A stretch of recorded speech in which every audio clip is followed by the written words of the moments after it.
Hi అండి. అందరికి ఎలా ఉన్నారు? నేను మా తమ్ముడైతే ఈరోజు టైర్ షాప్‌కైతే వచ్చేసాం. ఈ టైర్ షాప్ ఎక్కడంటే జిలీబులో ఉన్న ఏరియాకు. ఎందుకొచ్చామంటే ఒక టైర్ అయితే ఖరాబ్ అయిపోయింది. మొత్తం పాడైపోయింది. అందుకోసమని చేంజ్ చేపిద్దామని చెప్పాడు. సెకండ్ హ్యాండ్‌లో తీసుకుందాంరా అని చెప్పాడు. ఎందుకు సెకండ్ హ్యాండ్ నాకు ఏం అవసరమారా? అందులో ఎండలు స్టార్ట్ అయిపోయినాయి కువైట్‌లో. కొత్తయయితే తీసుకో అని నేను చెప్పా. ఇటువైపు కూడా టైర్ ఒకటి సరిగ్గా లేదు. 2 ఒకేసారి పోనీ తర్వాత తీసుకుందాంలే అని చెప్పాడు. బై ది బై ఇంకోటేందంటే, మాకైతే కువైట్‌లో వచ్చేసి ఈ సెకండ్ హ్యాండ్ టైర్ వచ్చేసి 3.5 దినార్ అయితే పడింది. ఇదే అనమాట. 3.5 దినార్ పడింది. మీకు తెలిసిన వాళ్ళు ఎవరైనా ఉంటే, ఇంకా కొంచెం తక్కువలో అయినా అట్లా చూసుకునేటట్టయితే మీరైతే డెఫినెట్‌లీ అయితే కామెంట్ అయితే చేయండి. ఆల్రెడీ స్టార్ట్ అయిపోయాయి గాబట్టి ఎండలు, నా నుంచి, నా సబ్‌స్క్రైబర్ నుంచి మీరు వినే వాళ్ళకి అందరికీ కూడా ఒక చిన్న రిక్వెస్ట్ అండి.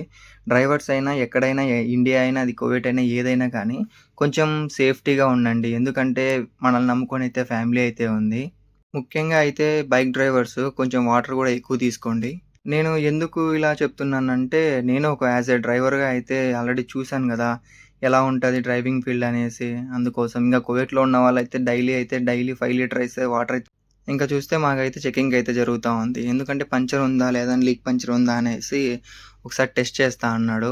సరే నేను ఆడికి పోయేసరికి మొత్తానికైతే టెస్ట్ అయితే చేస్తూ ఉన్నాడు. ఆ నీళ్ళైతే అప్పుడే వేడైపోయినాయి బ్రో. నా వీడియో నచ్చితే లైక్ చేసి సబ్స్క్రైబ్ చేసుకో.